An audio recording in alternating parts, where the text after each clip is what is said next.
Perfect timing. मैंने सुना था आसनसोल में उतना कुछ लोग कह रहे थे टाइमिंग एम का ना, ये लोग मैं जानता हूँ टाइम पे आएंगे और मैं ही शायद 5-7 मिनट लेट हुआ हूँ, तो मैंने उससे क्षमा चाहता हूँ। और ये जो मेरी बातें हो रही थी अभी यहाँ पे, मैं अपनी बात संक्षेप में करूँगा, ज़्यादा समय नहीं लूँगा आपका। ये जो बातें हो रही थी कोई मेरी तारीफ के लिए नहीं हो रही थी, मैं इसलिए नहीं चाह रहा था कि मेरी तारीफ की जाए। ये इनके बड़प्पन है। ये हमारे साथ बैठे में अमर बाबू, हमारा छोटा भाई बैठा हुआ है अभिजीत भट्ट, हम सबके प्रिय बैठे हुए हैं दासुदा यहाँ पे, और हमारे मित्र बैठे हुए हैं जिन्होंने जिस शो का जिक्र किया, पहला शो इन्होंने ऑर्गेनाइज किया है, स्पॉन्सर किया है, हमारे फ्रेंड हैं, और वो हैं आपके सामने महेंद्र शर्मा जी इधर बैठे हुए हैं। यहाँ पे आप तमाम लोगों के सामने ये बातें इसलिए हुई कि मेरा ऐसा मानना है कि काम का होना ही जरूरी नहीं है, काम का होता हुआ दिखना भी उतना ही जरूरी है। मैं हमेशा बिलीव करता हूँ यानी गुड वर्क में, सेल्फलेस वर्क में, और साथ ही साथ ट्रांसपेरेंसी में। तो ट्रांसपेरेंसी का तकाजा था। अभी 9 महीने भी नहीं हुए हैं, तो अभी नहीं कह सकता हूँ एमपी के नाते मेरी डिलीवरी हो रही है, पर हमने कहा कुछ डिलीवर किया जाए, आपको पहले खबर दी जाए कि अच्छी खबर आने वाली। मैं नहीं कह रहा हूँ अच्छे दिन आने वाले हैं, अभी हम कह रहे हैं अच्छी खबर दी जाए। ये हमने कोशिश करके, और आपकी ही बातें पहुंचाई हैं हमने, कोई हमारी बात नहीं है। आप यानी आप जो प्रतिनिधि हैं, आप तमाम लोग जिन लोगों ने कहा और हमें गाइड किया, अभिजीत ने गाइड किया, दासुदा ने गाइड किया, हमारे अमर बाबू ने गाइड किया, तो हमारे प्रतिनिधि भी हैं, और इन लोगों ने हमें गाइड किया है। यहाँ पे अभिनव हमारे खड़े हैं यहाँ पे, बहुत ही योद्धा हैं, बहुत अच्छे और बहुत अच्छा काम करते हैं, और टीएमसी स्टूडेंट विंग के लीडर भी हैं।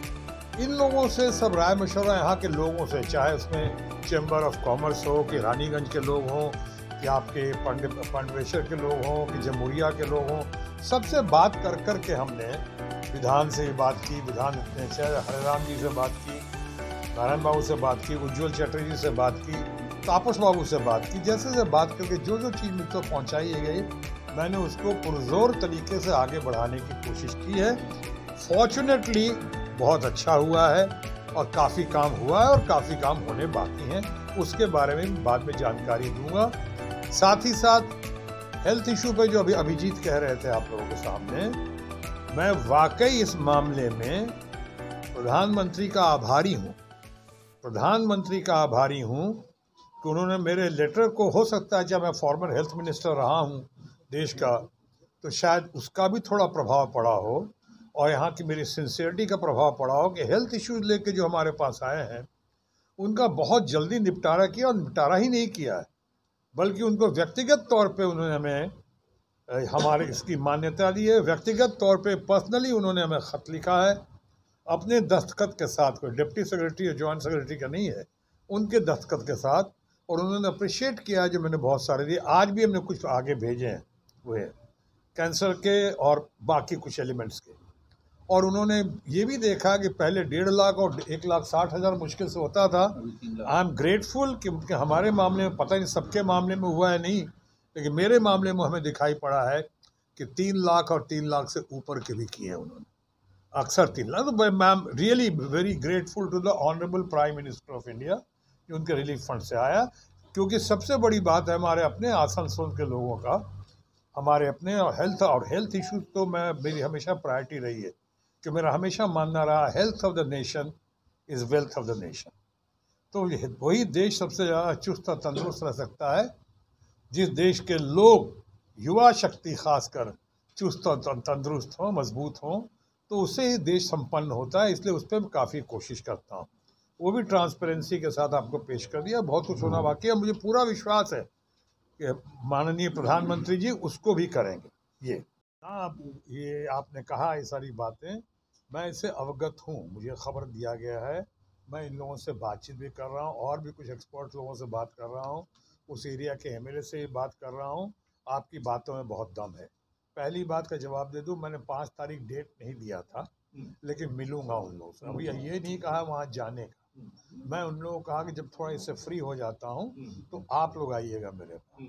मैं बड़े अच्छी मुलाकात हुई थी, और बड़ी अच्छी मुलाकात हुई, तो हमने कहा आप एक बार समझाइए, उसके बाद अगर ज़रूरत पड़ेगी तो हम अपने टीम के साथ, इन लोगों के साथ वहाँ जाएंगे, तो बात करके, और जो होगा ज़रूर उठाएंगे। मैंने कुछ लोगों ने पूछा कि पार्लियामेंट में आप अभी तक ये कुछ यहाँ की बात लेके जाएंगे क्या? अरे लेके जाएं कैसे, अभी तक तो पार्लियामेंट चला ही नहीं है। और आप तो जानते हैं, और अभी भी जो पार्लियामेंट जो है, जो सो कॉल्ड 7 तारीख को किया गया, 8 को काउंटिंग है, भगवान करे सबका भला हो, लेकिन क्या होगा रिजल्ट, और रिजल्ट होने के बाद क्या होगा एटीट्यूड सरकार का इस पर या उस पर जो भी होता है, तो उसको इस मीटिंग को ब्रीफिंग को मैं पॉलिटिकल नहीं बनाना चाह रहा हूँ। तो जो होगा तो एटीट्यूड क्या होगा, कितने दिन पर चलेगा, 17 डेज की तो सिटिंग है इस बार। 17 डेज में क्या होगा, नॉर्मन तेल होगा क्या, राधा नाचेंगी कब होगा, क्या होगा, लेकिन मेरे पास कुछ प्रिपरेशंस हैं। मौका मिलेगा तो मैं ज़रूर बात करूँगा, और आसनसोल हमारी प्रायोरिटी रहेगी। नंबर 2, आपने सिक्योरिटी गार्ड का कहा, और जो कहा कि वो लोग कर रहे हैं, और कोल में जो आपने कहा कि हमारे यहाँ पे 45,000 लेबर फोर्स हो गया है, जब पहले 1.5 लाख के करीब था, उससे बहुत ज़्यादा था। और ये भी फैक्ट है कि करीब 180-190 कोल फील्ड में अब शायद करीब एक्टिव तो 100 के करीब ही रह गए हैं। और ये भी सही है कि हम उसका आउटपुट ज़्यादा हो रहा है जो पे, लेकिन कुछ चीज़ें हमको देखनी पड़ेगी, और आप लोग समझेंगे, और आप लोग को हमको संभालना भी है, बताना भी है।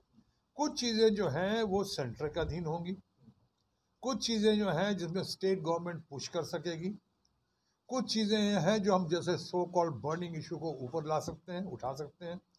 लेकिन कितना सेंटर का पॉलिसी उनका क्या है, ये बहुत जगह, जैसे आपने कहा बाबुल सुप्रियो ने किया था, अच्छा अस्पताल बनाया था, अभी आप उसी अस्पताल का जिक्र क्यों कर रहे हैं? हमें तो आज गए थे आयुष मेला में, कुछ और लोगों ने कुछ और भी अस्पताल है जहाँ पे वो फैसिलिटीज नहीं है। वो आप आयुष मेला की तारीफ कर रहे हैं, कह तो दिया इसको सस्ता सुंदर और टिकाऊ, लेकिन सस्ता सुंदर टिकाऊ के अलावा बहुत सारे हॉस्पिटल है। तो हमने कहा कि देखिए उस पर हमारी कोशिश है, हेल्थ इश्यूज तो हमारी प्रायोरिटीज़ है। मैं तो डेफिनेटली पूरी कोशिश करूँगा, संघर्ष करूँगा, ना सिर्फ अस्पतालों के लिए, अस्पतालों के जल्द से जल्द उसकी बदहाल हालत को दूर करने के लिए और एक्टिवेट करने के लिए, बल्कि हमारी ये भी कोशिश है, जो मुझे आज नहीं शायद कहना चाहिए था, कोशिश है जो कि अभी तक मुझे पता चल रहा है कि आसनसोल में यहाँ एक भी मेडिकल कॉलेज नहीं है। हमें पूरी कोशिश है कि कम से कम एक बढ़िया मेडिकल कॉलेज हो, और पूरी कोशिश है इन लोगों के साथ मिलके कि हम कुछ सुपर स्पेशलिटी हॉस्पिटल्स को यहाँ पे आसनसोल में लेकर आए। हम इनकरेज कर भी रहे हैं, लेकिन उसके बारे में अभी नहीं बताऊंगा। शायद अगली बार जब बैठूंगा तो बताऊंगा मैंने क्या क्या किया है और क्या क्या हो रहा है और क्या क्या खुशखबरी हो सकती है आप लोगों के लिए। तो थोड़ा हमको और समय दे दो, हम इस पर एकदम पूरी तरह चिंतित भी हैं, अलर्ट है इस पर, और हमें मौका मिलेगा तो इसके लिए भरपूर कोशिश करेंगे।